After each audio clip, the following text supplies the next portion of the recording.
ఒకటంటే ఒకటిగా అడుగేద్దాం, రెండంటే రెండు గుండెలను ముడిపెడదాం, మూడంటే మూడు ముళ్ళేసి ఆ తర్వాత నాలుగు కాలాల పాటు కలిసుందాం.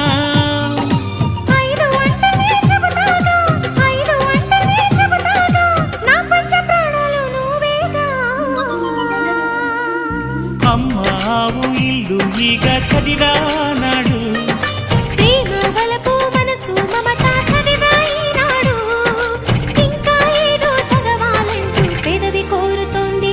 భలేగా కొత్త చదువు చదువు, ఇలా నా ముద్దు కవిత చదువు, చెలి మురిపాల కథలు చదువు. అమ్మావు ఇల్లు ఈగ చదివానాడు, ప్రేమ వలపు మనసు మమత చదివాయి